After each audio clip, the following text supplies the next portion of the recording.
बिगाड़ू भैया सेठो जी देखना यही रास्ता से दुगो नया आदमी आवत बाड़ो सो कोमर हीरा के। अरे बटू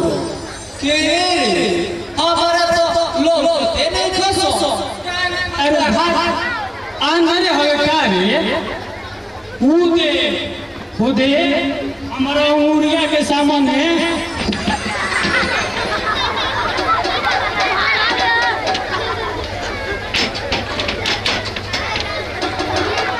देखो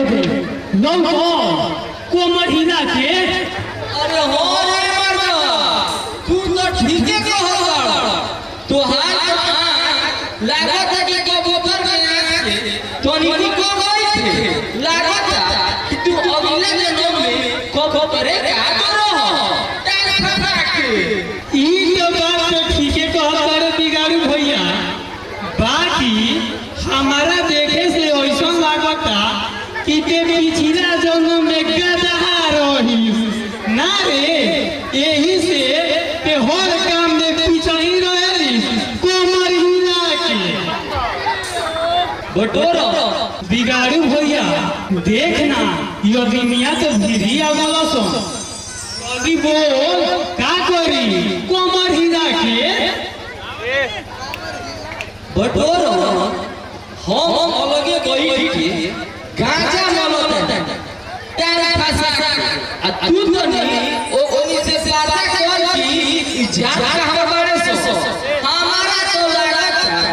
कि ई अगुआ हमें सो तनी पता लगाओ ई केवन हो टाइम फसा के। ये भाई जी कहवा घर पड़ी अपन के का नाम पड़ी कोमर हीरा के। ए भाई जी घर के नाम न पाता हमार नाम कखनू हो। भाई जी रउआ ऐसे काहे बतियावत बनी घर के पता न पता बा एकर मतलब हम समझली ना तनी हमके समझा दी तो कोमर हीरा के। अरे भाई जी देख पाता तो नहीं के बुझा कि हमारे गांव का नाम न पाता हमार नाम कखनू। अच्छा ये बताई कि रउआ जाए के कहाँ बा कोमर हीरा के। एही से गोपालपुर का गोपालपुर ऊ के करे बड़े भाई जी केहू घरे ही गई बता कोमर हीरा के। हितई तो नहीं के हितई ना ले बाबा के करे घरे भाई जी तनी अब की बोल दी तो कोमर हीरा के। एगो दुकान आवता उनकर घर के पता लगा का दुखो जादो। अरे बटो उहे ना दुख जादो जेना के एगो गाड़ी भैंसिया बिया उहो ससुरा पाए हो मेहरारू तो कहिए मर गई शायद दुगो लइका बाड़े से उहो पढ़े ना सो आकि बनिहार करे सो हमारा आज तो कहते के घर जाइला तो कोमर नजर ना आएला सो टाइम फसा के। ठीक कहत रे बिगाड़ू भैया आज तो लो ओकरा लइसन के हम हो ना पहचाननी कोमर हीरा के। भाई जी भला ओकरा घर के बारे में कौन रउआ से तना बड़ाई कर देले बा कोमर हीरा के। ए भाई जी हमनी के अपना से जा सुन ले कि उनकर लइका बीए ये करवाड़े अब बड़ा पढ़े में तेज हवे हमरो ऐसे से परिवार भले तुझी से जोड़ हो। भाई जी अगर हमार बात मानो तो हम सारा उनका घर तैयार करे दे काहे कि हम ही गाना बस से गाना इहे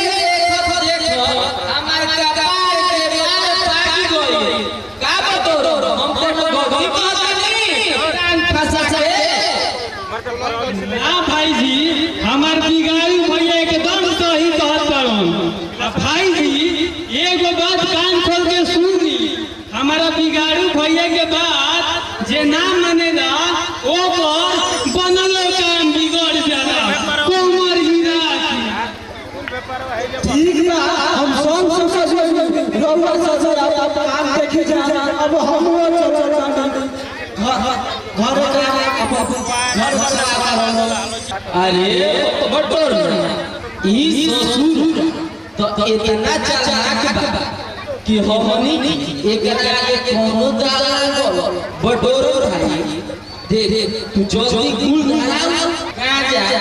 मोल के पियो जा नाही इहो बाजा के गाजा तो नहीं बनो बरोली बाजार से इहो खराबे हो जाए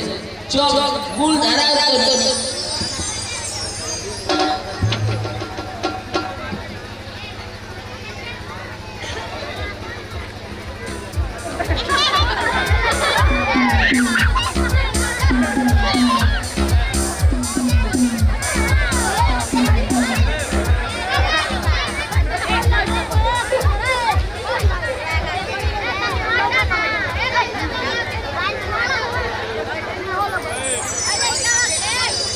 बिगाड़ू भैया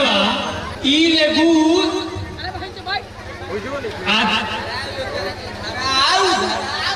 पहले ले है गुलाबा आजा ना जल्दी होके बम भोले बाबा के जगाओ आ दुखाना के घरे आई लोगुआ के भगाओ कोमर हीरा के द्वार पर खड़ा कर दिया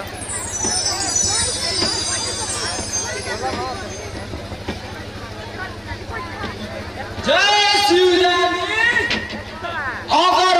बिगड़ुआ के बात मानी तो दुखरा के दूर छोड़ कर परेशानी बोल जय हो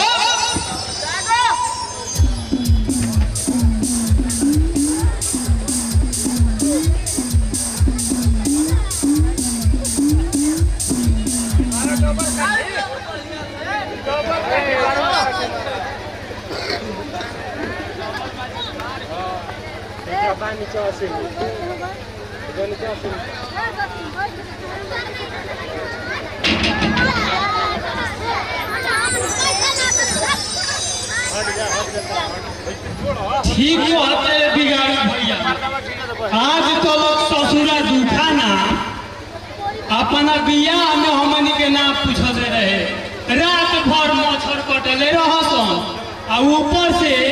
पूरी बुनिया के जंगल में रात भर बिरहा गवले रहे जा कोमर हीरा के अरे बिगाड़ू भैया चलो जा ना तो जानते बड़े नहीं हमार घरवाली आज हमारे के झाड़ुए से स्वागत करी कोमर हीरा के बटोरा